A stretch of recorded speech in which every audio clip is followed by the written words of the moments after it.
మన ప్రభువైన యేసుక్రీస్తు నుండి కృపయు సమాధానం కలుగుగాక. ఆమేన్. దయచేసి కూర్చోండి. ప్రియ దేవుని సకలవాద బిడ్డలారా, మరొక ప్రాముఖ్యమైన సమయముగా ఈ సెక్స్ కేసు ఆదివారము మన జీవితాలు సిద్ధపడుతూ నడిచే గొప్ప క్రమంగా దేవాది దేవుడు వహించిన గొప్ప సమయం. ఎందుకనగా ఈ లోకంలో పునరుత్థాన బలముతో మనందరం కూడా తిరిగి మళ్ళా ప్రతింప చేసిన దేవాది దేవుడు మరంతటి శక్తివంతమైన జీవితాన్ని దేవుడు మనకు అనుగ్రహించి ఉండగా మనం ఏ రీతిగా సిద్ధపాటు కలిగి ఉన్నామో, మనం ఎలాంటి స్థితిలో దేవుని నామాన్ని గర్వించుకుంటూ నడుస్తున్నామో పదే పదే గుర్తు చేసే గొప్ప సంవత్సరముగా మళ్ళా 2026వ సంవత్సరంలో మరి జీవిత సిద్ధపాటు ఏమిటో తెలియజేసే గొప్ప ఆదివారమే ఈ సెక్సగేసిమ ఆదివారం. లాటిన్ పరముగా మరి సెక్స అన్న మాటకి 60వ అంకెలు గుర్తు చేసే గొప్ప విధానం. మరి పునరుత్థాన పండుగ అనగా ఈస్టర్ పండుగ ఇంకో 60 రోజులుగా ఉంది. మరి ఎప్పుడైనా మీరు సిద్ధపాటు కలిగి జీవిస్తారా అని ప్రశ్న వేస్తూ దేవుడి వల్ల ఈ రోజు ఈ 3 నేత్ర భాగాన్ని గుర్తు చేస్తున్నాడు. అందుకనే ప్రియ దేవుడి బిడ్డలారా, మరి ఈశ్వర ప్రభుత్వ ద్వారా ఎంత సమాధానకరమైన మాటలు గుర్తు చేస్తున్నాడో, సంతోషకరమైన శుభవర్తమానాన్ని అందిస్తున్నాడో మనందరూ కూడా గుర్తిరగా. ఎందుకంటే ఈ ప్రవక్త ద్వారా ఇశ్రాయేలు దేవుడు గొప్ప శుభ నిరీక్షణ దయచేస్తూ ఉన్నాడు. ఏమిటది? మా సృష్టిలో జరిగే కార్యాలు ఎంత వాస్తవమో. ఎందుకంటే ఉదాహరణకి వర్షం పడుతుంది, ఆ పడిన వర్షపు నీరు మళ్ళా తిరిగి పెడుతుందా? లేదు, అది భూమిలో మంకిపోతుంది. అది అందరికీ తెలిసిన సత్యమే. మరి దేవుని నోట నుంచి వచ్చిన వాక్యం కూడా మళ్ళా తిరిగి వెళుతుందా? వెళ్ళదు. మరి ఆ వాక్యము ఎవరి హృదయాల్లో ఉండాలి? మా మానవుల కొరకు, మనుషుల కొరకు ఆ వాక్యాన్ని దేవుడు మనకి ఇస్తుండగా మరి ఆ వాక్యాన్ని మన హృదయంలో భద్రపరుచుకొని వాక్యానుసారంగా నడవద్దా? మరి ప్రకృతి సృష్టిలో దేవుడు మరి ఇంతగా చేసిన కార్యాలు ఎంత ఘనంగా చేస్తున్నాడు. ఆ పడిన వర్షం ఏమవుతుంది? మా భూమిలో నాటిన విత్తనాన్ని మొలకెత్తించి దానిలో వెలుగు పుట్టించి దానిలో గింజలు సృష్టించి ఆ గింజలు మనకు ఆహారంగా దేవుడిస్తూ మనం బలపరుస్తున్న గొప్ప దేవాది దేవుడు. మరి మనుషులుగా దేవుని వాక్యంలో ఏ విధంగా నటింప చేసుకుంటున్నామో, దాన్ని ఎలాగ ఫలింపు చేసుకుంటున్నామో ప్రవక్త ద్వారా, యెషయా ప్రవక్త ద్వారా నీకు గుర్తు చేసిన గొప్ప విధానం. కాబట్టి ఖచ్చితంగా దేవుని మాటలు, క్రియలు అంతకన్నా ఎక్కువగా నెరవేర్తాయని గుర్తు చేసుకోవాలి. మరి ఇశ్రాయేలుకు సంతోషకరమైన సమాధాన వార్తను ఆనాడు యెషయా ప్రవక్త ద్వారా ప్రవచించిన దేవుడు. మరి పత్రిక పాఠ్య భాగంలో అపొస్తలుడైన పౌలు ద్వారా తిమోతికి చక్కటి వాక్యాన్ని బోధిస్తున్నాడు. ఏమని? తన ఆధ్యాత్మిక కుమారుడుగా తిమోతికి ఒక లేఖ రాస్తూ మరి బాల్యం నుండి నేర్చుకున్న దేవుని వాక్యములందు నిలకడగా ఉండి మంచి విశ్వాసిగా, సువార్తికులుగా ఎదుగుము అని బాపరుస్తూ ఈ తిమోతికి రాసిన 2వ పత్రిక ద్వారా అపొస్తలుడైన పౌలు సెలవిస్తున్న గొప్ప మాటలు. ఇక సువార్త పాఠ్య భాగంలో యేసుక్రీస్తు వారు మరి దేవుని రాజ్యం గురించి చెబుతూ మరి దేవుని రాజ్యము చిన్నగా మొదలైనా మరి తర్వాత గొప్ప రాజ్యం కలిగి ఉండేటట్లు ఎదుగుతుంది అని ఖచ్చితంగా ఈ 2 ఉపమానాల ద్వారా దేవుడిని గుర్తు చేస్తున్నాడు. అంటే ప్రభు దేవుని రాజ్యం గురించి ఈ 2 ఉపమానాల ద్వారా మన దేవుని కృపలో, దేవుని పాలన ఒకటి సంపూర్ణమైన దీవెన ఎలా ఉంటుందో వివరిస్తూ నీకు గుర్తు చేస్తున్నాడు. దేవుని రాజ్యము ఎలాగా విస్తరిస్తుందో, ఎలాగా ఆ పండవ రాజ్యము అభివృద్ధి చెందుతుందో తెలియకుండా విస్తరిస్తుంది. ఇది భూమిలో విత్తనము అది ఎలాగ వస్తుంది? ఆ విత్తనాలు నాటి ఇంటికి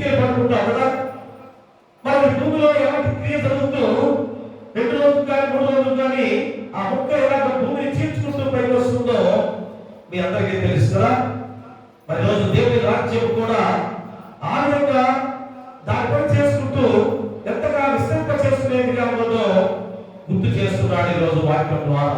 ఎందుకని మధ్యలో నా తోటి వాసులు చాలా మంది ఉన్నారు, ఇక్కడ దేవుడు లేని వారు చాలా మంది ఉన్నారు కనుక నాకేమి అనుకున్నారేమో, మా చాప కింద నీళ్ళలాగా దేవుడు రాజ్యం విస్తరించబడుతుంది, ఆ రోజు నమ్ముకుంటామేమో, ఆ రోజు కన్నీరు కాస్తూ వేదపడుతూ ఎంతగా నువ్వు కింద గిరగా కొట్టుకున్నా కానీ ఆ అవకాశం నీకు రాకుండా పోయే సమయం రాబోతుందేమో. కాబట్టి ఈ రోజైనా నువ్వు గ్రహించుకోవాలి. మరి ఈ రోజైనా కానీ దేవుని వాక్యం ద్వారా బలపరుచుకుంటూ మన శక్తివంతమైన జీవితాన్ని కొనసాగించుకోవాల్సిన బాధ్యత నీకుంది. అందుకనే ఈ 3 లేఖన భాగాలు ఏం తెలియజేస్తున్నాయి మనకి? మా 3 పాఠ్యభాగాల ద్వారా చక్కటి అంశంతో దేవుడు ఎందుకు గుర్తు చేస్తున్నాడు? అంశానుసారంగా మనము ప్రత్యేకమైన క్రమశిక్షణతో ముందుకు సాగాల్సిన బాధ్యత. ఎందుకు అంశం ఇస్తున్నారుగా ఆ అంశాన్ని గుర్తు చేసుకొని లేదా దీని ప్రకారంగా నడవాలి. ఇదిగో 3 పాఠ్యభాగాల ద్వారా 3 ఉపంశాలుగా ఇస్తున్నారు కనుక ఈ 3 ఉపంశాలు నెరవేరిస్తే ఇదిగో ఇచ్చిన అంశము నెరవేర్చగలుగుతున్నాను, నా జీవితము ధన్యమైపోతుంది.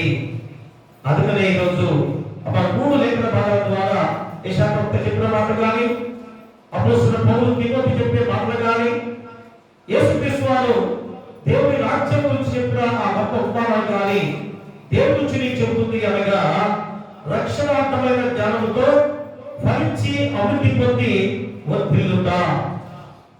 చూడండి ఎంత గొప్ప అంశము ఈరోజు గుర్తు చేస్తున్నాడు.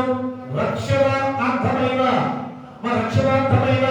జ్ఞానముతో ఈరోజు మనందరం రక్షణ పొందుకున్న వారిని కదా.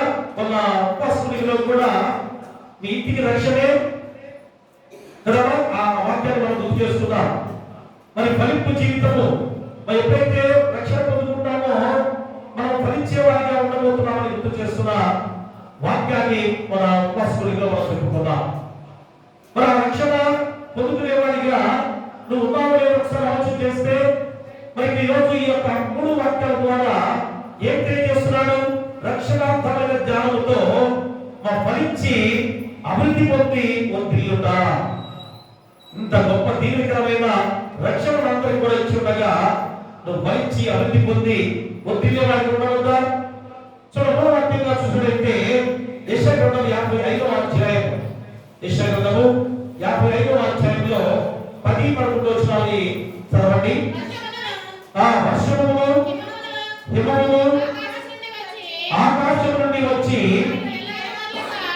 అక్కడికి ఎలాగూ మరలక భూమి తడిపి ఇద్దువారికి విత్తనములు భుజించువారికి ఆహారములు కలుగుటకై అది చికిత్సి వర్ధిల్లునట్టు చేయును.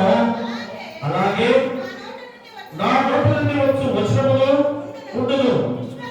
నిష్ఫలముగా నా ఎత్తుకు మరలక అది నాకు అనుకూలమైన దాన్ని నెరవేర్చును. నేను పంపిన కార్యమును సఫలము చేయును.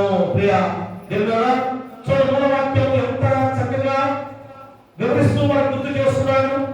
మా వర్షమును హిమమును మంచు పైన మంచు కూడా మళ్ళా తిరిగి వెళ్తుందా?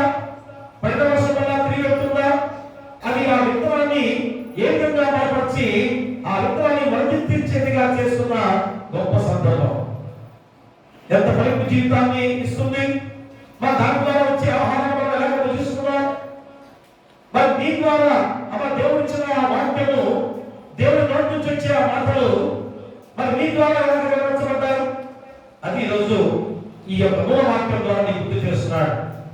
నిష్ఫలముగా మరలక అది నాకు అనుకూలమైన దాన్ని నెరవేర్చును. నేను పంపిన కార్యము సఫలము చేయను. ఖచ్చితంగా మన దేవుని వాక్యం మళ్ళా తిరిగి రాదు, అది సఫలం చేస్తుంది. అది ఎలాగా నీ ద్వారా కార్యం సఫలమయ్యే గొప్ప విధానాన్ని దేవుడు గుర్తు చేస్తున్నాడు. అందుకనే మా రక్షణార్థమైన జ్ఞానము యెహోవాకు ఖ్యాతిగాను కొట్టివేయన నిత్యమైన సూచనగాను ఉన్న నిమిత్తము యెహోవా నోటి మాట అనుగ్రహింపబడుతున్నది. చూసారా, నేను దేవుని నోటి మాట ఏం చేస్తుంది?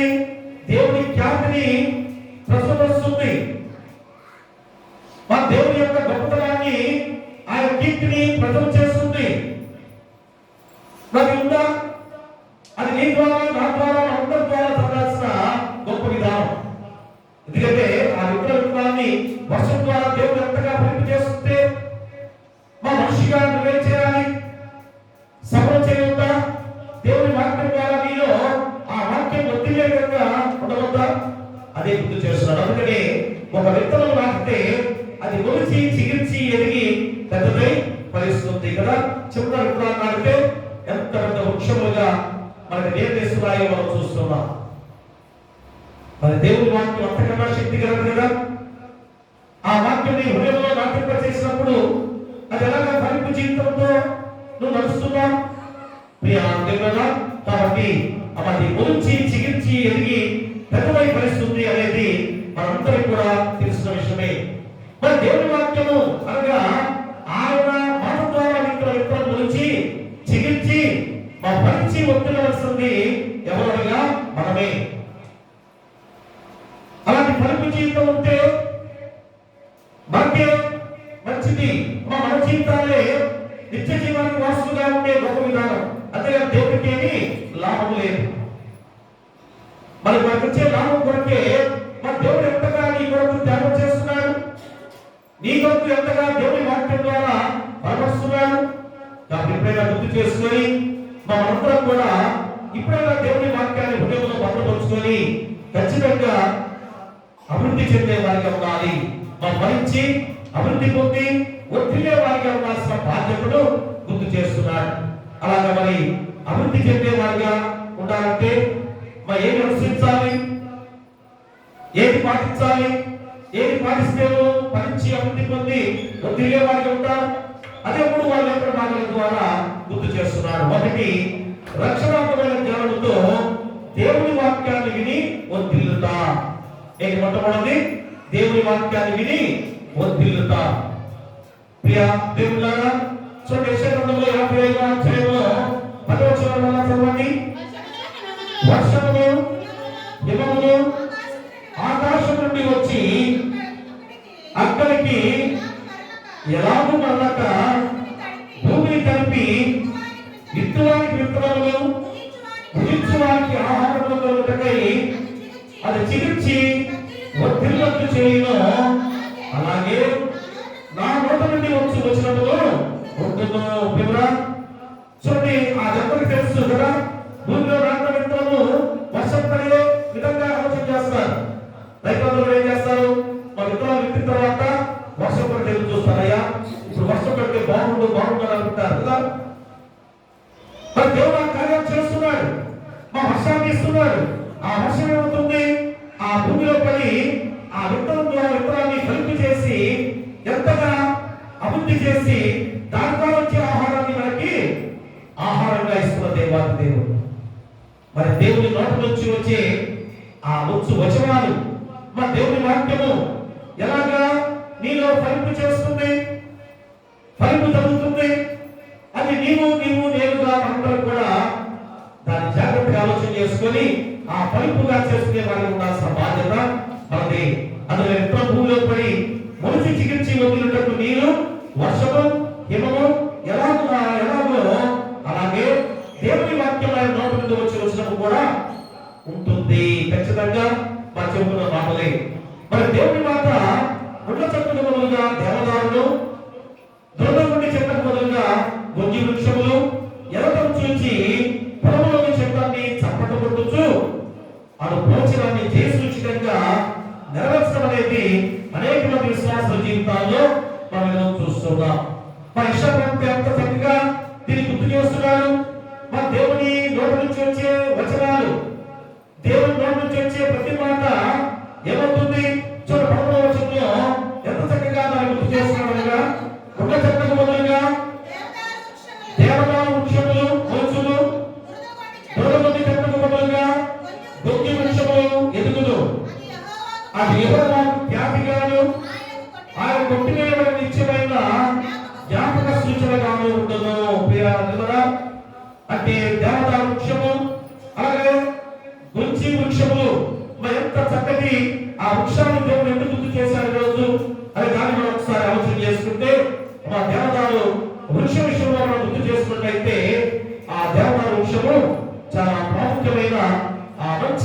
ఆరోగ్యకరమైన వృక్షంగా ఈరోజు మనం గుర్తు చేస్తున్నాడు. మరి ఆరోగ్యకరమైన వృక్షంగా నీ గుర్తు చేస్తున్నాడు. మరి అది సీత దేశంలో పర్వతం మీద పెరిగే వృక్షం. ఎందుకు ఈరోజు దేవదారు వృక్షాన్ని గుర్తు చేస్తున్నాడంటే ఆ విత్తనం ఎంత ఆరోగ్యకరంగా ఆ చెట్టు మనుషులకు ఎంత ఉపయోగపడేది.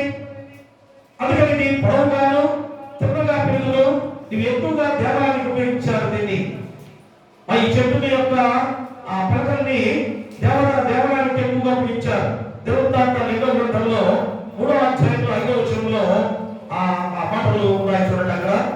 అలా రాజులు 1వ గ్రంథంలో 5వ అధ్యాయం 2వ వచనంలో ఆ దేవాలయానికి కనుక ఉపయోగించారో గుర్తు చేస్తున్నాడు.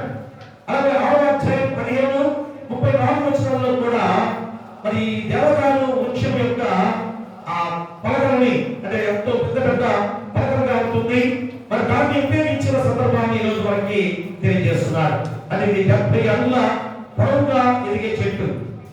మరి దాని అడుగు భాగము 7 అడుగులు ఉంటుంది. కాబట్టి దాని యొక్క పలకలుగా ఉండే వాటిని తలుపులుగా ఏర్పాటు చేశారు. మరి దెబ్బలుగా చాలా వాటికి ఉపయోగించిన సందర్భం కూడా. ఇంకేమో అదేంటి చక్కటి సువాసన వెళ్లే చెట్టని మంచి వాసన వస్తుంది. చూడండి ఎంత గొప్ప సృష్టిలో దేవుడు ఏర్పాటు చేసిన వాటికి మరి ఇంత మనోహరమైన ధనంలో ఏర్పాటు చేస్తే అంతకన్నా మనుషులుగా నిన్ను నన్ను కూడా ఎంత మనోహరమైన వారిగా చేశాడు దేవుడు. మరి దీని ద్వారా ఎలాంటి మనోహరమైన సువాసన వెళ్తుంది. మా జీవంతమైన సువాసన నీలోంచి వస్తుంది. కానీ ఈరోజు బలవంతకరమైన సువాసన మనుషులుగా మనలోంచి వస్తుంది. ఎందుకంటే మనుషులుగా మనం ఎలాంటి స్థితిలో ఉన్నామో గుర్తు చేస్తున్నాడు. కాబట్టి ఈ చెట్టు ఎన్నో సంవత్సరాల వరకు కూడా తుళ్ళు పట్టదు. ఇబ్బంది మనం ఏం చేస్తాం, పెయింట్ వేస్తాం తుళ్ళు పట్టకుండా.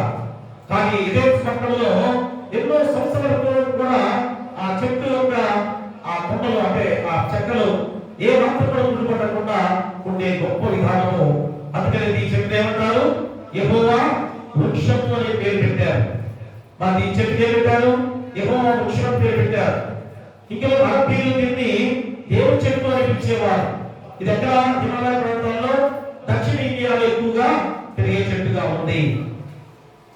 దేవుడు సృష్టించిన ఆ విత్తనము నాటిన విత్తనం ఎంత గొప్ప చెట్టుగా దేవుడు ఏర్పాటు చేసుకున్నాడు. మా తర్వాత గొంజి వృక్షము మిర్తెల్, దాని పేరు ఇంగ్లీష్ లో మిర్తెల్. గొంజి వృక్షము ఇది నిత్యము పచ్చగా ఉంటుంది. నిత్యము కూడా పచ్చగా ఉంటుంది. మరి అది యెహోవా గ్రంథంలో 8వ అధ్యాయం 10వ వచనంలో చూసుకున్న తర్వాత యెషయా గ్రంథంలో 41వ అధ్యాయము 20వ వచనంలో కూడా ఉంది. అలాగే యెషయా గ్రంథంలో 60వ అధ్యాయము 11వ వచనంలో కూడా ఉంది. మా జెకర్యా గ్రంథంలో 1వ అధ్యాయము 8వ వచనంలో ఉంది. ఇది ఎన్ని అడుగులు ఎత్తు ఉంటుంది, 8 అడుగుల కన్నా ఎత్తుగా పెరగని చెట్టు ఇది. దీని ఎత్తు 8 అడుగుల కన్నా ఎత్తుగా పెరగదు. ఇది ఎక్కువగా పాలస్తీనా దేశంలో ఈ చెట్టు పువ్వులు వాడిన వెంటనే దీని కాయలు తక్కువగా కనబడుతుంటాయి.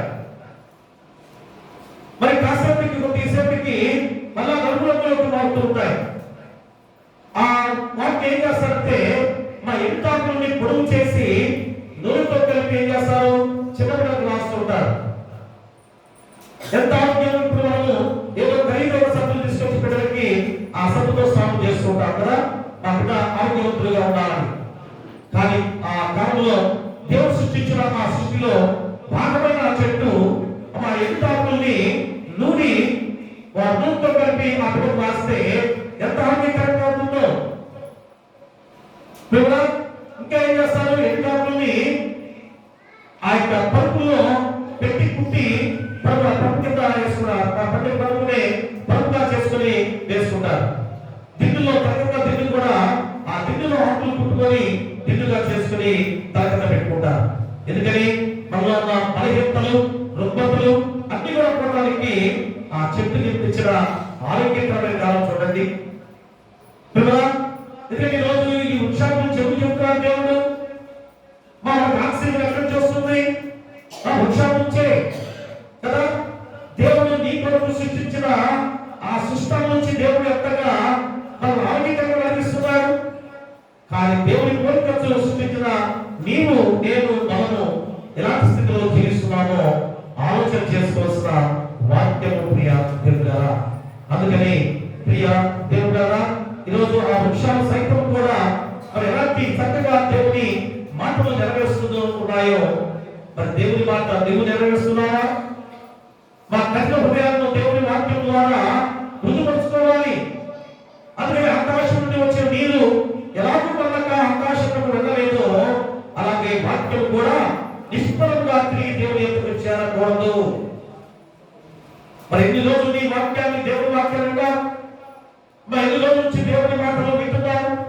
మరి ఆ వాక్యం ద్వారా నువ్వు ఎలాంటి ఫలిత జీవితాన్ని పొందుతున్నావు? ఎలా అభివృద్ధికరమైన జీవితంతో నడుస్తున్నావు? అది ఆలోచన చేసుకున్నట్లయితే మా అపోస్తల కార్యాలు 2వ అధ్యాయంలో చూసినట్లయితే, అపోస్తల కార్యాలు 2వ అధ్యాయం చూసినట్లయితే 37వ వచనం నుంచి చదవండి. వారు ఈ మాట విని హృదయంలో నొచ్చుకొని సహోదరులారా నేనేమి చేతుమని పేతురుని అపోస్తలులను అడుగగా, పేతురు మీరు మారుమనస్సు పొంది పాపక్షమాపణ నిమిత్తము ప్రతివాడు యేసుక్రీస్తు నామమున బాప్తిస్మం పొందుడి, అప్పుడు మీరు పరిశుద్ధాత్మ వరములు పొందుదురు. ఈ వాగ్దానం మీకును మీ పిల్లలకును దోస్తులందరికీ, అనగా ప్రభువైన మన దేవుడు తన ఎప్పుడు పిలిచిన వారి అందరికీ చెందునని వారితో చెప్పాను. ఇంకను అనేక విధమైన మాటలతో సాక్ష్యం ఇచ్చి మీరు మూర్ఖులకు ఈ తరం వారికి వేరై రక్షణ పొందులని వారిని హెచ్చరించెను. 47 వచనాల వరకు మనం ఇంటికి చదువుకుంటే మన దేవుని వాక్యం ద్వారా ఇలా చెప్పే మాటలు మనం ఎలాంటి రక్షణ మార్గంలో నడిపిస్తున్నాయి? మీరు మూర్ఖులకు ఈ తరం వారికి వేరై రక్షణ పొందుదని వారిని హెచ్చరించెను. మరి రోజు ఇంతగా దేవుని వాక్యం ఎదుర్కొన్నప్పుడు ఆ వాక్యాన్ని విని ఎలాంటి స్థితిలో జీవిస్తున్నాం? అలా 4వ అధ్యాయంలో 1 నుంచి 2 చదువుకున్నట్లయితే చూడండి, అక్కడ వారు ప్రజలతో మాట్లాడుతుండగా యాజకులను దేవాలయపు అధిపతియు సద్దూకయ్యులు వారి ప్రజలను బోధించుటయు యేసును బట్టి మృతుల్లో నుండి పునరుద్ధానులను ప్రకటించుటయు చూచి కలవరపడి వారి మీదికి వచ్చి వారిని బలత్కారముగా పట్టుకొని సాయంకాలమైనందున మరునాటి వరకు వారిని కావలిలో ఉంచిరి. వాక్యం వినిన వారిలో అనేకులు నమ్మిరి. వారిలో పురుషుల సంఖ్య ఇంచుమించు 5,000 ఆయను. 12 వచనాల వరకు మీరు చదువుకుంటే ఆ 12వ వచనంలో 11వ వచనంలో ఏం చెప్తున్నారు? ఇల్లు కట్టువారైన మీరు తృణీకరించిన రాయి ఆయనే, ఆ రాయి గోధుమ రాయి ఆయన. మరి ఎవరు రక్షణ కలగదు? ఈ నామములనే మనం రక్షణ పొందగలము. కానీ ఆకాశం కింద మనుషులలో ఇవ్వబడిన మరి ఏ నామమున రక్షణ పొందలేమో అనేదో. నువ్వు రక్షణ ఏ నామమున? యేసు నామమునే రక్షణ పొందుతున్నావు. కానీ రక్షణాత్మకమైన జ్ఞానంతో ఫలించి అభివృద్ధి పొంది వర్తిల్లే వారిగా ఉండాల్సిన బాధ్యత వల్ల గుర్తు చేస్తున్నాడు. అలా అపోస్తల కార్యాలు 16వ అధ్యాయంలో మనం చూసినట్లయితే 16వ అధ్యాయము 11 నుంచి చదవండి. కాబట్టి నేను త్రోయను విడిచి వారెక్కి తిన్నగా సముద్రాకేతులు మరునాడు నేర్పుడికి అక్కడ నుండి ఫిలిప్పీకి వచ్చింది. మాసిదోనియా దేశంలో ఆ ప్రాంతములకు అది ముఖ్య పట్టణములు రోమీయుల నివాస స్థానమై ఉన్నది. నేను కొన్ని దినములు ఆ పట్టణంలో ఉంటుంది. విశ్రాంతి దినమున గవి దాటి నదీ తీరమున ప్రార్థన జరుగుకొని అక్కడికి వచ్చి కూర్చుండి తూడి వచ్చిన స్త్రీలతో మాట్లాడుతుంటేది. అప్పుడు లూదియా అను భయభక్తి గల ఒక స్త్రీ నిలుచుండెను. ఆమె ఉదాహరణకు పడిని అమ్ము తీవ్ర పట్టస్తురాలు. ప్రభు ఆమె హృదయం తెరిచిన కనుక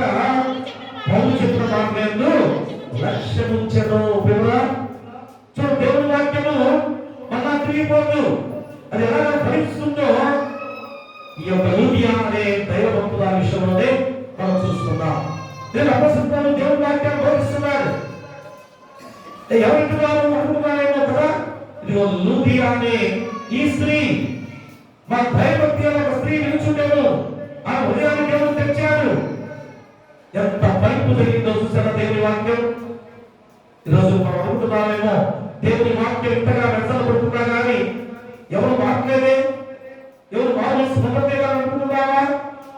అది ఎలాంటి విస్తరణతో ముందుకు సాగుతుందో తెలియని రీతిలో ఉన్నావేమో. ఇంకా ఆ తీర్పు సమయం వచ్చినప్పుడు జీవనంలో గుంపులుగా దేవుని రాజ్యంలో ఉంటే అది చూసి నువ్వు తట్టుకోలేక ఎంతగా వేద పడతామో, కేక పెడతామో ఒకసారి ఆలోచన చేయండి. నేను ఇంకా నాతోటి చాలా మంది ఉన్నారని అనుకుంటున్నాం. మాకు తెలియకుండా విస్తరిస్తుంది. ఎంతమంది అన్ని జనులు దేవుళ్ళకి వచ్చారు. అదే ప్రకటన గ్రంథంలో ఆ 7వ అధ్యాయంలో చాలా ప్రాముఖ్యంగా మాటలు గుర్తు చేసే మాటలు మరి ఇంటిగా చదువుకోండి. కాబట్టి మనం పదే పదే ప్రకటన గ్రంథంలో ఎందుకు చదవాలి? మా జరగబోయే ప్రతి దాన్ని కూడా మీకు ముందుగా గుర్తు చేస్తాడు. ఇప్పుడైనా కానీ వారు మనసు పొందుకోవాల్సిన అవసరంగా చాలా మంది ప్రియ. మరి ఆ మార్పు చెందిన ఆ స్త్రీ ఏమైంది చూడగా, అప్పుడు లూదియా స్త్రీ చూడాను. ఆ నూతన పవిత్రపరుస్తున్నాను.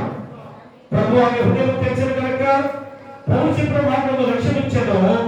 ఆమెయు ఆ వ్యక్తి వారు బాప్తిసం పొందినప్పుడు ఆమె నేను ప్రభువుని విశ్వాసం కలగాలని మీరు వచ్చితే నా ఇంటికి వచ్చి ఉంటుందని వేడుకొని అప్పుడు ప్రవర్తన చేశాను. చూసారా దేవుని వాక్యం ఎంతగా పరిచిందో. మా ఇల్లు మొత్తం కూడా బాప్తిసం పొందుతున్నారు. దైవజనులు రమ్మని బతిలాడుకుంటూ ఎంత ప్రాధాన్యపడిందో ఒకసారి ఆలోచన చేయండి. దేవుని శక్తి ఏంటో, మా దేవుని మాటలో ఉండే ఆ గొప్ప శక్తి ఏంటో గమనించాల్సిన బాధ్యత నీపై ఉంది. కాబట్టి మా దాని కొద్ది మందికి దేవుని మాటలో వాక్యం వినకపోతా విచారకరమైన సంగతి. చూసారా మరి ఎవరైతే దేవుని వాక్యం ఉన్నారో ఈ రోజు ఆలోచన చేసుకోవాలి. మరి ఎంతమంది దేవుని మాట విని రక్షణ పొందుకొని దేవుని రాజ్యానికి వాసం అవుతున్నారో ఇప్పుడే మనకి చూపించాడు దేవుడి యొక్క వాక్యం ద్వారా. చూడండి యోహాను సువార్త 10వ అధ్యాయం చూడండి. 10వ అధ్యాయం 26, 27 వచనాలు చూడండి. అయితే మీరు నా గొర్రెల్లో చేరిన వారు కారు కనుక మీరు నమ్మరు. నా గొర్రెల స్వామిలో నేను వాటిని ఎరుగుదును, అవి నన్ను వెంబడించును. ఎవరైతే నమ్మని వాక్యం ఉన్నారో ఇది ఒక హెచ్చరిక. కాబట్టి వాక్యం ఎరగకపోతే అది నిష్ఫలమైనట్లే. తద్వారా ఆ వ్యక్తి వంతులమయ్యాడు. ఎప్పుడైతే చెప్పిన వాక్యాన్ని విని వాక్యాన్ని నడుస్తారో అప్పుడే ఆ వాక్యం ద్వారా ఫలింపు జీవితం నీకు వస్తుంది. కాబట్టి ఈరోజు రక్షణాత్మక జ్ఞానంతో ఆ వాక్యం విన్నట్లయితే నేను రక్షించబడ్డా, ఉచితమైన కృప చేత రక్షణ భాగ్యాన్ని పొందుకున్నా.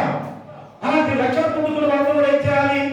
ఆ వాక్యాన్ని విని మా ఫలింపుతో అభివృద్ధితో తిరిగే వారికి ఉండాల్సిన బాధ్యత నీది కాదా? కాబట్టి ప్రేమ కానీ మా దేవుడు పంపిన కార్యము సఫలము అవుతుంది అని ఖచ్చితంగా నీ గుర్తు చేస్తున్నాడు. అది నీకే బాధ్యత. కాబట్టి ఇప్పుడు దేవుని బోధ వినేవాడిగా ఉంటావా? ప్రేమ వర్షం పడి ఆ భూమిలో నాటిన విత్తనము ఎంతగా ఫలింపు చెంది చక్కని గింజలను ములిచి ఆ గింజను మన ఇంటికి తెచ్చుకునే ఆహారంగా తింటున్నామే.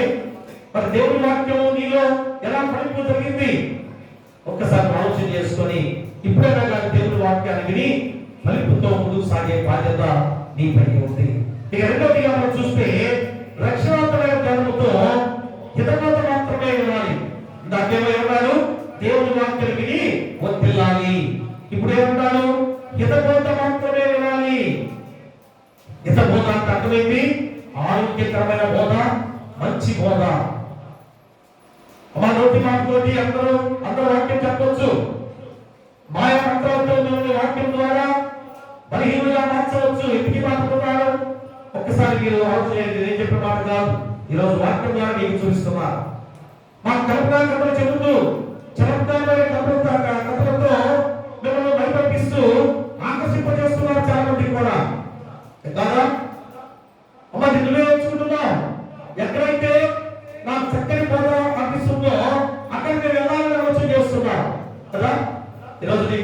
ఒక జ్వరం వస్తుంది, లేకపోతే ఏమైనా అనారోగ్యత వస్తుంది, ఏం చేస్తాం? టాబ్లెట్ ఇస్తారు డాక్టర్ కదా. ఆ టాబ్లెట్ వేసుకునేటప్పుడు ఎలా ఉంటుంది? భయంకరమైన చేదు.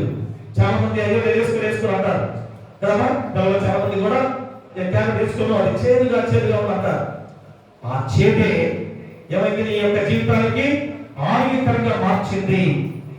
మా దేవుని వాక్యము ఎంత గొప్పగా దేవునిగా ఆ వాక్యాన్ని దేవుడు గుర్తు చేసినప్పుడు ఆ వాక్యం ఏం చేస్తుంది? హెచ్చరిక చేస్తుంది, గర్తిస్తుంది. అది నీకు నచ్చట్లేదు కదా. అదే విధంగా చక్కగా కథ చెప్పుకుంటూ కదా ఈరోజు కొంతమంది చూస్తున్నాం ఎంత ఎటకారంగా చెప్తారు వాక్యాన్ని కదా. మా గట్టగా వాక్యం చెబుతున్నప్పుడు మీరు కూడా వినడానికి అలాగా ఎటకారంగా చెబుతుంటే ఒక మనిషి గురించి ఒక విధానంలో మా ఏదో ఎటకారంగా చెబుతున్నప్పుడు చాలా చక్కగా ఉంటారు. నేను చూస్తున్నాను చాలా సార్లు ఆ యూట్యూబ్ లో ఏదో వస్తుంటే వాక్యాలు చెబుతున్నప్పుడు ఎంత వెటకారంగా మాట్లాడుతుంటారు. వాడు వాడు అనుకుంటూ అసలు వాక్యంలో ఎలాగ చెప్పాలో కూడా వారు తెలియని విధానంలో వారు చెబుతూ దేవుడి వాక్యాన్ని ఎంతగా నిర్వీర్యం చేస్తున్నారో ఆలోచన చేయండి. అలాంటి వారికి మీ చెవులు బాగా ఎక్కరిస్తున్నారు.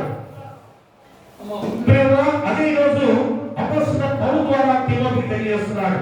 ఓ తిమోతి, సేవకుడిగా ప్రతి విషయంలో కూడా సమర్థుడిగా ఉండాలి, ఏ విషయంలో కూడా నువ్వు వెనక్కి తిరగకూడదు అనే హెచ్చరికతో అపోస్తలుడు పౌలు చెప్పే మాట చూడండి. తిమోతికి రాసిన 2వ పత్రిక 3వ అధ్యాయము 10వ వచనాన్ని మనం చదువుకుందాం. అయితే నీవు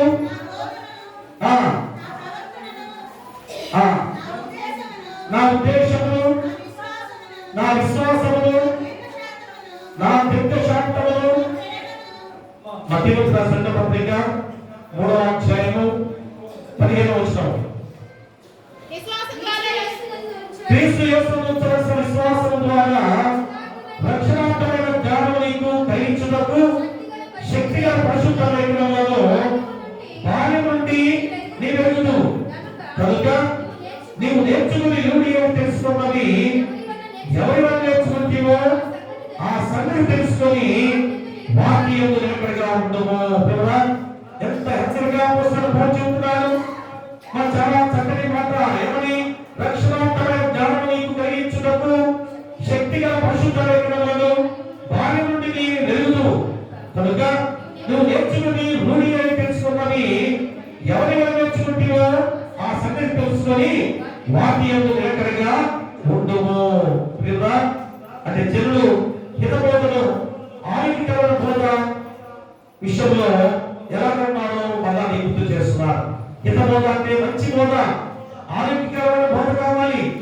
అంతేగాని కాసేపు కాలక్షేపానికి కాసేపు సరదాగా వెళ్ళి వాక్యాన్ని వచ్చి మరే సరదాగా ఉంది, మరి చక్కని జోకులు ఉన్నాయి, వెటకాలు బాగా ఉన్నాయి అని సరదాగా వచ్చే విధంగా ఉండే బోధ మంచిది కాదు. మా దేవుని బోధ అంటే హెచ్చరిక. దేవుని బోధ అంటే నిన్ను జాగ్రత్తగా ముందుకు నడిపించే గొప్ప విధానం. అంతేగాని సరదాగా ఉల్లాసంగా నువ్వు ఉండడానికి కాదు కదా. అదే రోజు నీకు గుర్తు చేస్తున్నాడు. హితబోధ, మా ఆరోగ్యకరమైన బోధ వినాలి, కానీ రక్షణాత్మక జ్ఞానంతో వినాలి. కానీ జనులు హితబోధను సహింపక దురత్యముగా వారి తమ స్వకీయ భాషలకు అనుకూలమైన బోధనలను ఏర్పాటు చేసుకుంటున్నారు. చూసారా, నేను చెప్పాను ఈ మాట. మీకు అనుకూలమైన బోధనలు ఏర్పాటు చేసుకుంటారు. అందుకనే ఎందుకు వెళ్ళాల్సి వచ్చింది? మరి ఒక దేవాలయం యొక్క ప్రకృతిగా ఒక క్రమశిక్షణతో దేవుడు ఏర్పాటు చేసుకొని ఇన్ని సంవత్సరాలు మరి దేవుడి ఆలయం ఆగిందా? దేవుడి వాక్యం ఆన్ చేసిందా? ఆగిందా? ఎందుకు వెళ్ళాల్సి వచ్చింది? మీరు ఇదిగో అనుకూలమైన బోధనలను ఏర్పాటు చేసుకున్నారు. మా మాయమాటలతో మిమ్మల్ని ఏ విధంగా మీ వైపు ఆకర్షించిన వారి దగ్గరికి మీరు వెళ్తున్నారు. అంతేనా? ఎక్కడో వారికి ఎలాంటి అవసరం ఏంటి? ఏమైనా మీకు ఇది చేతుగా ఉందా? ఈ చేతులే నువ్వు తీసుకుంటే నీకు ఆరోగ్యం తెలిపినారా? చూడండి, తిమోతికి రాసిన 2వ పత్రిక 4వ అధ్యాయం 3-4 వచనాల్లో చెప్తున్న మాటలే. ఎందుకనగా జీవుని హితబోధను సహింపక దురదృష్టములుగా వారి స్వర్గీయ దురాశలకు అనుకూలమైన బోధకులను తమ కొరకు పోగు చేసుకొని సత్యములకు చెవియక కర్తమాకటం వైపు తిరుగుతాను వచ్చును. వచ్చింది ఆల్రెడీ. మీరు అవిశ్వాసంగా మార్చడానికే మా అపవాది నీపై బలపడింది అనేది గుర్తు చేసుకోవాలి. దేవుల్లోనే అయ్యా నేను అనుకుంటున్నాం, అయ్యా దేవుడే కదా, దేవుడు వాక్యమే కదా వినేది, ఏదైతే ఉందో అని చెప్పేసి అంటారు. ఏదైతే మరి ఈరోజు ఇక్కడికే వచ్చి దేవుడు వాక్యం వినవచ్చు కదా. ప్రియా దేవులారా, ఒక్కసారి ఆలోచన చేయండి. ఎందుకంటే ఇంకా సమయస్తున్నారు దేవుడు. ఎవరు వచ్చేసి వాక్యం చెప్పాలని తాపత్రయపడుతున్నారు. ఎందుకు? మా దేవుడికి. ఒక్కసారి ఆలోచన చేయండి. నువ్వు ఎక్కడో ఉన్నావు, అక్కడ వాక్యం చెప్పుకోవచ్చు కదా. మీరేం చేస్తారు? ప్రోత్సహిస్తారు. పాస్టర్ మా సంఘానికి రండి, ఒకసారి వాక్యం చెప్పండి కదా. పాస్టర్ దగ్గర చదువుతారు. పాస్టర్ గారు మా ఊళ్ళో మా అమ్మాయి అక్కడ కాపురం ముందు కనుక అక్కడ ఇచ్చామండి. ఆ పాస్టర్ గారు మంచి పాస్టర్ గారు అండి. ఆయన మంచి పాస్టర్ అంటే మంచి పాస్టర్ కాదా? అంతేనా? ఎందుకు అంత అవసరం ఏంటి? ఎవరి సంఘంలో మా దేవుడి వాక్యాన్ని చెప్పుకొని బలపరుచుకుంటే ఎంత మంచిది. దేనికి నీకు మంచి పాస్టర్ గారు? ఏ విషయంలో మంచి పాస్టర్ గారు? ఒకసారి ఆలోచన చేస్తున్నారా? అది దూరంగా చెవులు అనేది మా అందుకని చెబుతున్న మాటలు. అందుకని తిమోతికి ఎంత గొప్ప మాటలు అపొస్తలుడు పౌలు ఎంత ఖచ్చితంగా చెబుతున్న మాటలు గమనించుకోవాలి. ఎందుకంటే దాని యొక్క జీవమును వెలికి తీసే వాక్యం, మా నీలో ఉన్న జీవాన్ని వెలికి తీసే వాక్యం ఉండాలి. కానీ ఏదో సరదాగా కథలు చెప్పేసి నవ్వించి అయిపోయింది హ్యాపీగా ఇది చెప్తున్నాను మరే వాక్యం. ఏ వాక్యం? మరి ఏ వాక్యం విన్నావు నీవు? నీ జీవితంలో ఏ మార్పు జరిగే వాక్యాన్ని గ్రహిస్తున్నావు. అందుకని అనుకూలమైన బోధకులు ఏర్పాటు చేసుకుని దానివల్ల మా ఒత్తిడి లేకపోతున్న విధానాన్ని మీరు గుర్తు చేసుకోవాలి. వెళ్ళాం, ఏం జరిగింది? అమ్మ అక్కడికి వెళ్తున్నాం, ఏం జరిగింది? నీ కుటుంబంలో ఏమైనా జరిగిందా? యవనస్తులు అంతే, కొంతమంది వైట్ డ్రెస్ వేసుకుని వెళ్తున్నారు. నేను పక్కనట్టుగా పన్నెండింటికి పనుకుంటారు. అయితే వైట్ డ్రెస్ వేసుకుని వస్తున్నారు మన పిల్లలే. ఏం జరిగింది? ఒక్కసారి వెంట తిరిగి చూసుకోండి. తల్లిదండ్రులుగా మీరు కూడా జ్ఞాపకం చేసుకోండి. నా బిడ్డ బాగుపడిందా అని ఆలోచన చేస్తున్నావా? ఎందుకంటే శోభన వచ్చిందని ఆలోచన చేస్తున్నావా? ప్రియా దేవులారా, ఒక్కసారి ఆలోచన చేసుకోండి. ఎందుకంటే నేను చూస్తే చాలా బాధ కదా, చేదుగా ఉంటుంది కదా. కానీ ఒకసారి మీరుగా తల్లిదండ్రులుగా నా బిడ్డ అక్కడ వెళ్తుంది, ఏం చేసింది? భయంకర నష్టం చేసింది కదా. దాన్ని మళ్ళా సమర్థించుకుంటున్నారు కదా. ప్రియా దేవులారా, ఎవరికి వారుగా ఏం చేస్తున్నారంటే మా దేవుని వాక్యం అని చెప్పేసి వారు కాలం గడుపుకోవడానికి, పబ్బాలు గడుపుకోవడానికి మా ఉన్న సంఘాన్ని చీల్చి వారు తీసుకునేది. ఇంత పరిశుద్ధమైన సంఘంగా దేవుడు ఏర్పాటు చేస్తే దీనిలోంచి ఆకర్షించాల్సిన పరిస్థితి ఏంటి? శివ సమాజానికి ఏమో 10 మంది రావట్లేదు, మా శనివారం ప్రాంతంలోనేమో కుప్పులు ఉంటారని తెలిసింది నాకు. అతనే సరికి కోపం చేస్తుంది కదా. నేను చాలా మందికి పాస్టర్ సినిమా ప్రాంతం చాలా పరిష్కారం చేసుకుంటే అలా అంటారు ఇలా అంటున్నారేమో. మరి నేనేమన్నాను కానీ మరి శివ సమాజం ఎందుకు రావట్లేదు? ఎన్ని సంవత్సరాల నుంచి శివ సమాజంగా ఏర్పాటు చేస్తున్నాము. మరి సినిమా ప్రాంతం ఎందుకు వెళ్తున్నారు? ఒక్కసారి నాకు చెప్తుంటే ఆ సమయంలో ఎంతమంది పడుకున్నా ఎక్కడికి వెళ్తారో ఏం చెప్పగలిగితే సినిమా ప్రాంతం కనుక బెడ్లో ప్రార్థన పెట్టుకుంటారండి. కాపర్ లేని ప్రార్థన ఏది కూడా ఫలించదు. ఒకసారి ఆలోచన చేయండి. కొంతమంది తెలియకుండా మిమ్మల్ని లాగారు, తెలియకుండా మిమ్మల్ని ఆ విధంగా బలపరిచి మన సంఘాన్ని బలహీనపరచడానికి పన్నాగం పడిన విధానమే అది నేను తెలుసుకోలేకపోయాను. నాకు 3 సంవత్సరాల్లోనే తెలిసిందా దానికి ఆ సినిమా ప్రాంతంలో మాకు చాలా బలంగా ఉందని నేను బాగా ప్రార్థన చేస్తున్నాను అనుకుంటున్నానేమో. ఆ ప్రార్థన ఫలించిందా? నీ కుమారుడు ఇద్దరు భయంకరంగా తాకి తిరుగుతున్నారే, మరి తల్లి గారు ఏ ప్రార్థన చేశారు? మరి నీ బిడ్డలు ఎలాగ అయిపోయారే? మరి ఏ ప్రార్థన చేశారు? శరీర ప్రార్థన, నీ ప్రార్థన, ఎవరి వరకు నువ్వు చేసిన ప్రార్థన? ఒకసారి ఆలోచన చేయండి. నేనేదో చట్టంగా చెప్పడం మీరు అనుకోవద్దు. ఒక్కసారి ఆలోచన చేసుకోండి. ప్రార్థన వచ్చితే కూడుకొని ప్రార్థన చేయడం తప్పనే కావట్లేదు. కానీ మరి అసలు ప్రాంతం మర్చిపోతున్నారుగా, మా సేవ సమయాన్ని ధర్మశీల ఎందుకు రావట్లేదు? ఒక్కసారి ఆలోచన చేసుకుంటే ప్రేమరా ఎలాంటి స్థితిలో మనం జీవిస్తున్నామో ఆలోచన చేయండి. వాక్యాన్ని కాక తమ స్వప్రయోజనాల కొరకు వినే వారికి అనుకూలమైనవి చెప్పడమే 10 దానిలో దేవుని చిత్తమైనవి ఉండవని ఖచ్చితంగా నీకు చెబుతున్నాడు. మా పేరు రాసిన 2వ పత్రికలో ఒకసారి పరిశుద్ధ పేరు రాసిన 2వ పత్రిక 2వ అధ్యాయము 1 నుంచి 3 వచనం చదవండి. మరియు అబద్ధ ప్రవక్తల ప్రజల్లో ఉండేది, అటువలనే మీలోను అబద్ధ బోధకులుందురు. వీరు తమను కొనిన ప్రభువు కూడా విసర్జించుచు తమకు తామే శీఘ్రముగా నాశనం చేసుకొనొచ్చు నాశనకరముకు భిన్నాభిప్రాయములను రహస్యముగా బోధించుదురు. మరియు అనేకులు వారి గోత్ర శాస్త్రమును అనుసరించి నరుతులు. దీనిని బట్టి సత్యవాక్యము దూషించబడును. వారు అధిక లోకులై కల్పనా వాక్యము చెప్పుచు మీ వలన లాభము సంపాదించుకొందురు. వారి పూర్వం నుండి విధింపబడిన తీర్పు ఆలస్యము చేయదు. వారి నాశనము కులికిలితో పోదు. కూడా ఇంత ఖచ్చితమైన మాటలు ఎక్కడైనా ఉన్నాయా? ఇది దేవుని గ్రంథమే కదా. నేను సొంతగా బైబిల్ చేసిన చదువుతున్నానా? మరి వాక్యం మీరు చదువుకోలేదా? మరి ఎందుకని ఇలాగా చలాచలుగా అక్కడికి ఇక్కడికి తిరిగే వారిగా ఎందుకుంటున్నారు?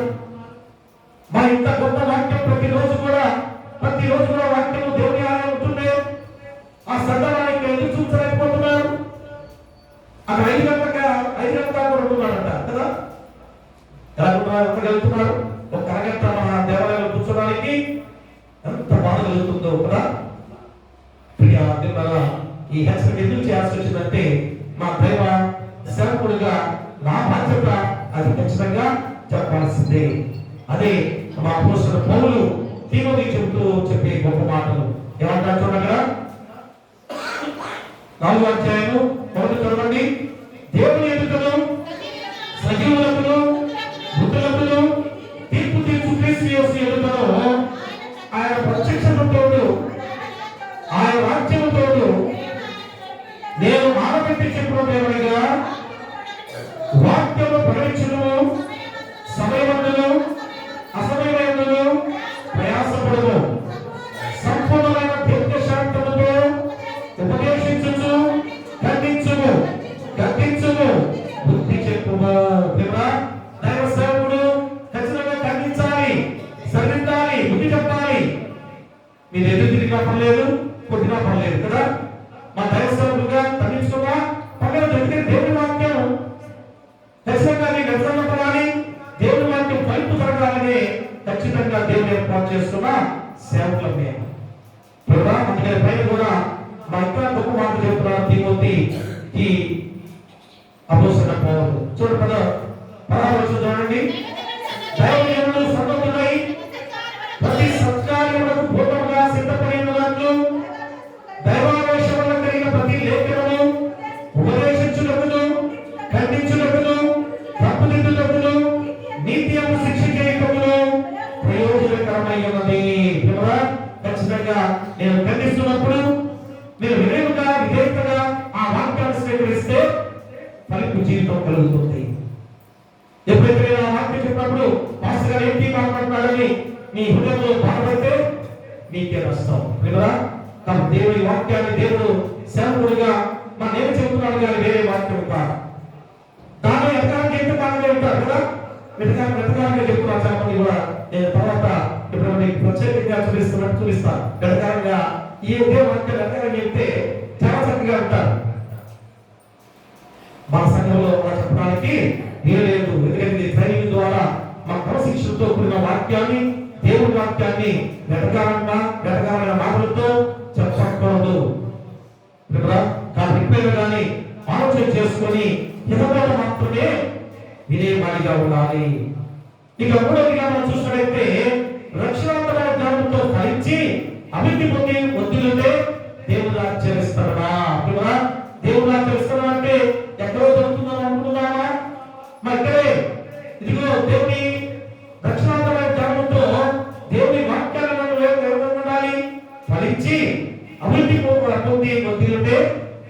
ఆచరిస్తారా?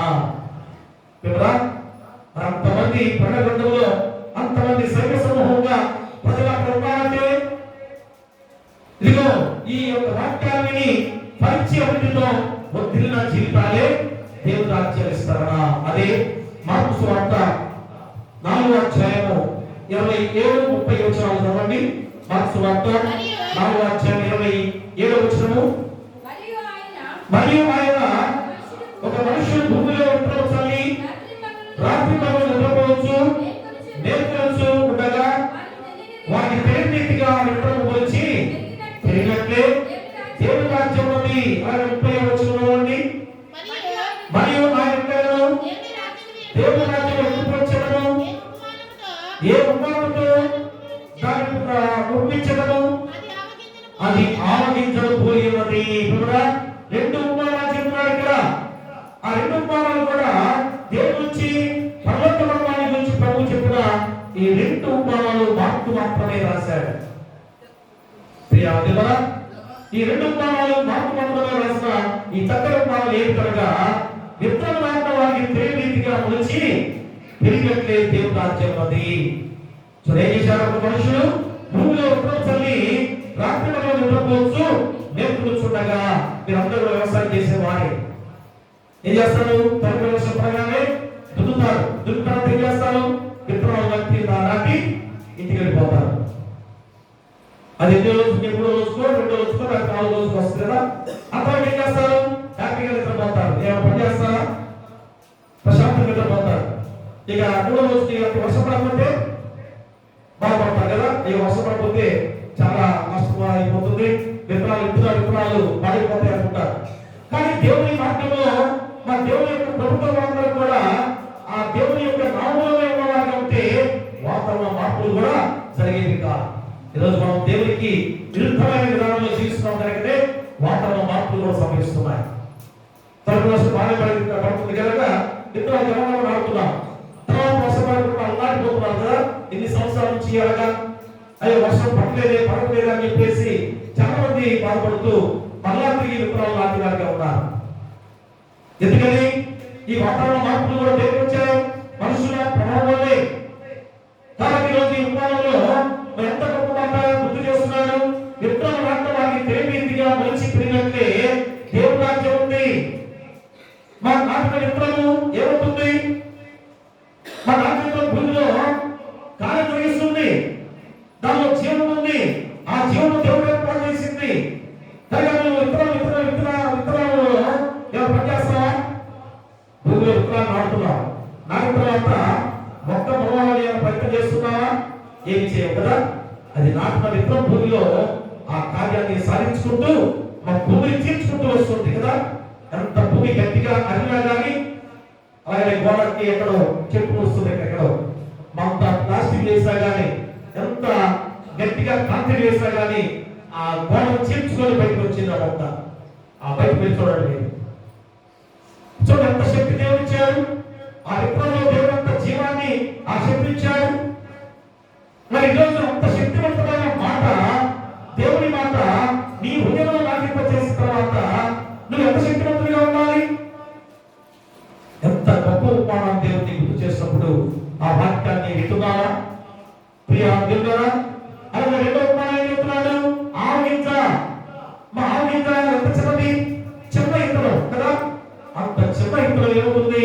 పెద్ద వృక్షంగా పాలస్తీనా దేశంలో ఆవాలు గింజ పెద్ద వృక్షంగా వస్తాయి. ఆ వృక్షం మీద పక్షులన్నీ కూడా వాలి చక్కగా ఆహారం తినడానికి ఆ ఆవగింజ చెట్టు గారికి వస్తూ ఉంటాయి. మన దగ్గర అయితే చిన్న చిన్న చెట్లేమో కదా, ఆవా చెట్లు ఉన్నాయి మనకి కూడా ఉంటాయా? నేను నాకు తెలియదు. మా పాలస్తీనా దేశంలో ఆవగింజ చిన్న గింజ కదది. ఆ గింజ నాటితే పెద్ద చెట్టుగా మారిపోయి ఆ చెట్టు మీద పక్షులన్నీ కూడా వచ్చి చేరి ఆ గింజలు తింటా ఉంటాయి. మనలో రాజ్యం కూడా అలాగనే విస్తరింపజేస్తుంది. మా చిన్న విశ్వాసిగా, చిన్న బాంధవ, మా చిన్న వాక్యము అలాంటిది ఈరోజు ఎంత శక్తివంతమైన ప్రజలు దేవుని రాజ్యాన్ని విస్తరింపజేస్తున్నారు కదా. ఎవరో ఎక్కడి నుంచో వచ్చిన వాడు జర్మనీ దేశం నుంచి పాత గారు చిన్న చిన్న ప్రాంతంలో నేర్పించాడు కదా, పెద్ద ప్రాంతమే కాదు, ఫస్ట్ చిన్న చిన్న ప్రాంతాలు నేర్పించాడు. ఆ ప్రార్థన విధానమే ఈరోజు ఎన్ని సంఘాలుగా బలోపేతమయ్యాయో, ఎంత గొప్ప సేవ ఈరోజు మనం గమనించుకోవాలి. కాబట్టి ఇప్పుడైనా కానీ మన జీవితం ఆలోచన చేసుకోవాలి. మా ఫలింప చేసే వాక్యము రోజు వెళ్తుండగా ఆ వాక్యం నీలో ఎలా ఫలింప చెబుతుందో ఆలోచన చేస్తున్నావా? అంటే మరణకరమైన జ్వరం నుండి పేతురు భక్తులు స్వస్థపరిచినప్పుడు వెంటనే లేచి ఉచ్చారణ చేసి ఎంత సంతోషంగా ఉంది పేతురు అంతా. మా జ్వరం వస్తే ఏమవుతుంది, దేశం ఏ పని చేయలేదు, కానీ మరి ఎప్పుడైతే ఆ పేతురు స్వస్థపరిచాడో ఆమె లేచి ఉచ్చారణ చేసింది. ఆ పేతురు గమనించాడు, ఏమని? అయ్యో, దేవుని మాటలో ఎంత శక్తి ఉంది. జ్వరం చుక్కలు పనిచేస్తారా? పనిచేయదు. కానీ పేతురు అంతగాదు మరి ఎంత చక్కగా పనిచేస్తుంది. అంటే దేవుని మాటలో ఉన్న శక్తిని గ్రహించిన వాడిగా ఉన్నాడు. ఇక రాత్రంతా శ్రమపడినా ఒక్క చెప్పలేదు. అదే పాట, రాత్రంతయు శ్రమపడినా రాలేదు ప్రభు జయము.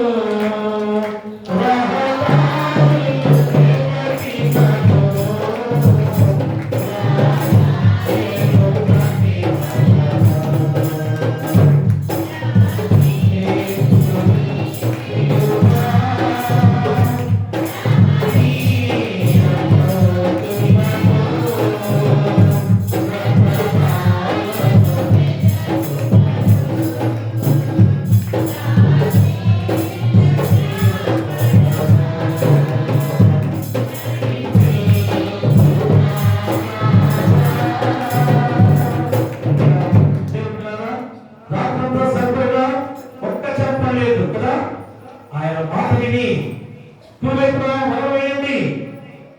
మా ఎప్పుడైతే ఆయన మాట విని వేశారో మనం పిగిలిపోయాక చేపలు పడ్డాయి.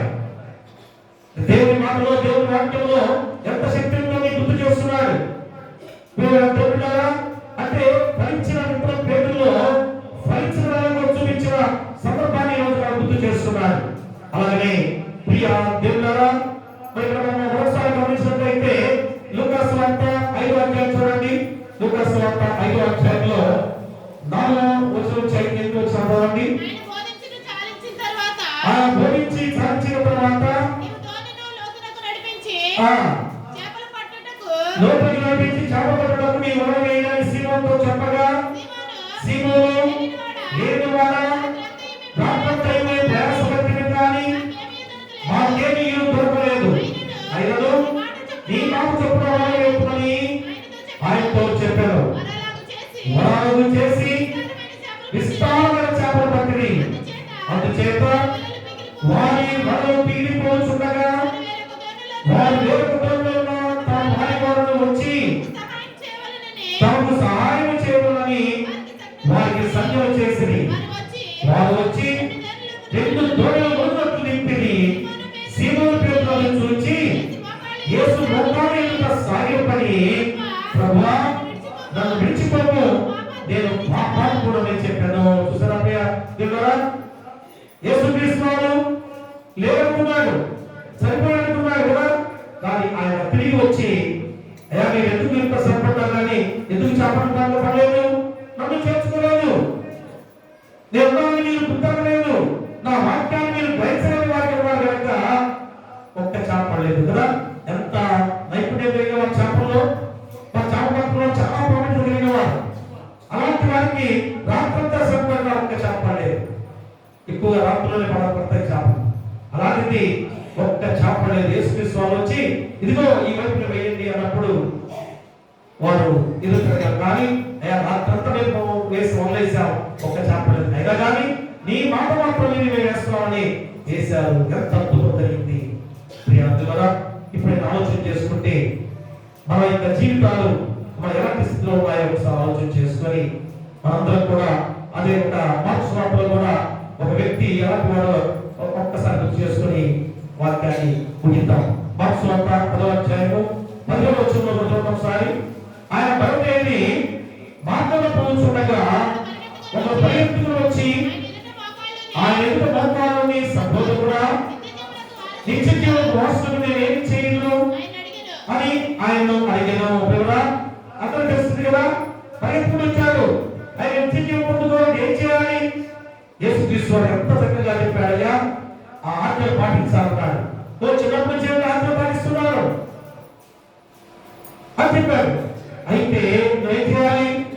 చూడగా ఆ 21వ వచనం యేసు అతను చూసి అతను ప్రేమించి, నీకు ఒకటి కొనుక్కు ఉంది, నీవు వెళ్ళి నీకు కలిగినవన్నీ అమ్మి బీదలకు తిమ్ము, పరలోకమందు నీకు ధనము కలుగును, నీవు వచ్చి నన్ను వెంబడించమని చెప్పాను. అతను నీళ్ళు ఆస్తిగా ఉన్నారు కనుక ఆ మాటకు ముఖము చెప్పుకొని దుఃఖపడుతూ వెళ్ళిపోయాను. చూసారా, లోకం ఈరోజు ఎలా ఉందో ఖచ్చితంగా చూపిస్తున్నా. అయ్యా రోజు నేను ప్రార్థిస్తున్నాను, దేవుని వాక్యం అనుకున్నామేమో, ఇంకో డబ్బు దగ్గరికి వచ్చేసరికి, ధనం దగ్గరికి వచ్చేసరికి అయ్యా నాకేం సంబంధం లేదు, మారిపోయాడు. ఎంత స్పీడ్ గా వచ్చాడో అంతే వెనక్కిపోయాడు. ఎందుకని లోకానుసారంగా జీవించే వ్యక్తిగా ఉన్నాడు. ప్రియంగా అలాగనే మా ఇంట్లో ఒకటి వచ్చాడు. ఎలాగా దాపుతూ వచ్చాడు. ఎందుకని అతను సుక్కరి, మా తల్లి అందరూ కూడా ద్రోహి ద్రోహి అంటున్నారు. ఎందుకంటే పన్ను వస్తువులు భయంకరంగా చేసేసరికి అతను పాపాత్మని ఇచ్చి అంటూ చెరపడుతున్నాడు. అలాంటి వాడు యేసుక్రీస్తు దాపుడు వచ్చాడు. మా దాపులను ప్రయత్నించాడు, దాపుడు అంత నేరము ప్రయత్నించాడు. బహిరంగంగా చెట్టుకి యేసుక్రీస్తు చూడాలని చూశాడు. ఏమైపోయాడు? ఎంత రక్షణ పొందుతున్నాడు, ఎంత గొప్ప రక్షణ భాగ్యాన్ని అందుకున్నాడు. ఈరోజు నీవు ఆ రక్షణాన్ని పొందుకొని కూడా ఆ రక్షణాత్మకమైన జ్ఞానంతో ఉండి కూడా మా ఫలింపుతో అభివృద్ధితో ఒత్తిళ్ళే వాడిగా ఉన్నావా లేదా? ఈరోజు ఆలోచన చేసుకోవాలి. ఇక్కడ ఈ యొక్క యవనస్తుడు, ఉద్యోగస్తుడు, అధికారిగా ఉన్నవాడు, యవనస్తుడుగా ఉన్నవాడు ఎంత చక్కని జీవితాన్ని పొందుకున్నాడు.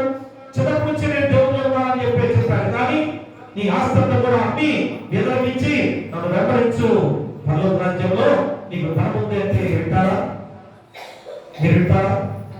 మీ ఆస్తంతా దేవుని ఇచ్చేసి పాస్ గారు పిలుస్తాడు, రండి అంటే వస్తారా? ప్రియంగా సందేహం కదా, ప్రశ్నార్థకం కాదు కదా. అంటే దేవుని రాజ్యానికి వారసులుగా మన జీవితాలు మనం ఎలా ఉండాలి? సంపూర్ణమైన సిద్ధపాటు, సన్నద్ధత. ఇక మనకి లోకానుసారమైన విధానాన్ని తీసివేసుకోవాలి.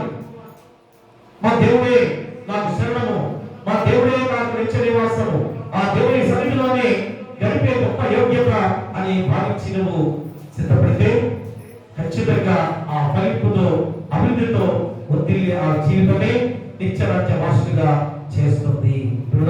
అభిప్రాయంగా దక్షిణార్థమైన జ్ఞానంతో ఫలించి అభివృద్ధి పొంది ఒత్తిళ్ళే వాడిగా ఉంటావా? అలాగే వర్తిల్లాలి. ఏం చేయాలి? దేవుని వాక్యాన్ని విని వర్తిల్లాలి. రెండోది ఎదగడం మాత్రమే వినాలి. చాలా జాగ్రత్తగా గమనించిన రెండవ అంశం మనకు చాలా ప్రాముఖ్యంగా గుర్తు చేసుకోండి. ఎందుకంటే ఇద్దరు తప్పు చేయగల వారిగా మీకు మీరే బోధన ఏర్పాటు చేసుకుంటారు. మన బోధకుడు బాగా చెబుతాడు, మీకు మీరే బోధన ఏర్పాటు చేసుకుంటారు కదా. ఈ భాష అంటే మాకు మంచిగానే ఆలోచన చేసుకుంటున్నామంటే దేవుని వాక్యం ఎలా వింటాం? కాబట్టి దేవుని వాక్యాన్ని విని వర్తిల్లాలి. తినబోత మాత్రమే వినాలి. ఇంకను ఆ పరిచ అభివృద్ధి పొంది వదిలితే దేవుని రాజ్య విస్తరణాన్ని గుర్తు చేస్తున్నాడు. అలాంటి అభివృద్ధి పొంది విస్తరించి మనం దేవుని రాజ్యానికి వాసులుగా ఉండాలని దేవాది దేవుడు ఈ వాక్యంలో గుర్తు చేస్తున్నాడు. అట్టి కృప మీకు ఉండాలని కోరుతూ నీకును నీ కుటుంబాలతో సదాకాలం దేవునితో రైతులు గాక. ఆమేన్. సమస్త జ్ఞానం ఇచ్చిన దేవుని సమాధానం యేసుక్రీస్తు మీ హృదయములకు మీ తలపులకు కావలేదును గాక. ఆమేన్. దేవా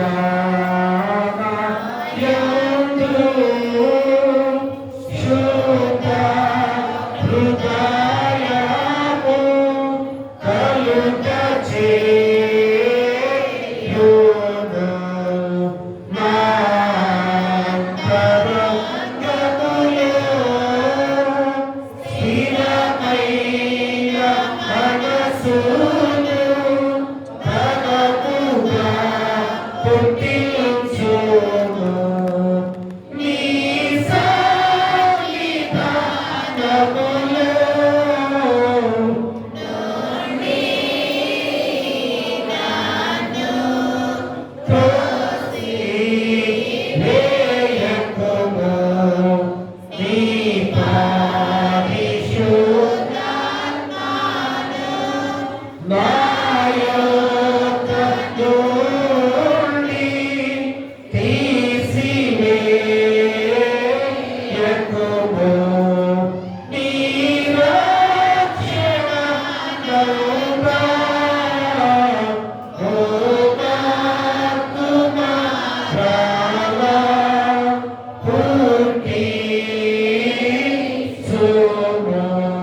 దయచేసి కూర్చోండి.